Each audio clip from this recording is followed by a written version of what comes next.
שלום לכם. היום אני אסביר לכם על הפונקציה שנקראת SUMIF. בעזרת הפונקציה הזאת אנחנו יכולים לחשב סכום לפי תנאי מסוים. בואו נראה את הדוגמה שהכנתי.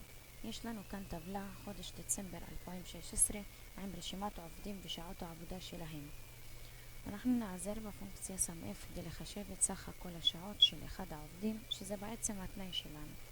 אם השם של העובד הוא ככה וככה, שיחשב לנו רק את השעות של אותו עובד. כמובן שזה יכול להיות כל דבר אחר שאתם רוצים לחשב. אני עשיתי את הדוגמה הזאת לצורך העניין, אז בואו נראה איך משתמשים בפונקציה.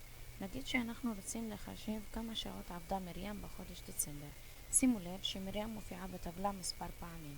יש לה כאן 4 שעות ויש לה כאן פה שעה. אנחנו נחשב את הכל ביחד, אז בואו נתחיל לכתוב בפונקציה. נעמוד בתא הזה לצורך העניין ונתחיל עם סימן שווה כמו בכל פונקציה ונכתוב SUMIF.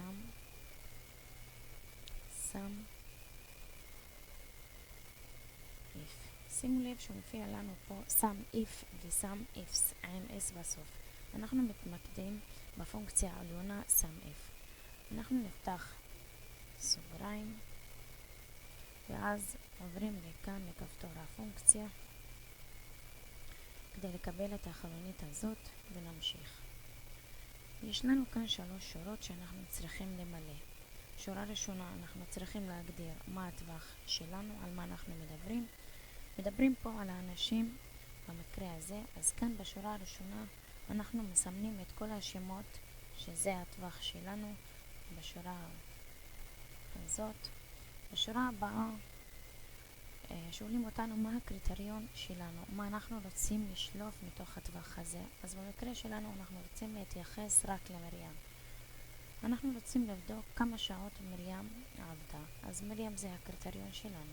כותבים את זה בצורה כזאת, מתחילים, עוברים לעברית, מרכאות, מוסיפים את הסימן כוכבית בשבט 8, כותבים מרים ושבט 8 כוכבית מרכאות, סוגרים.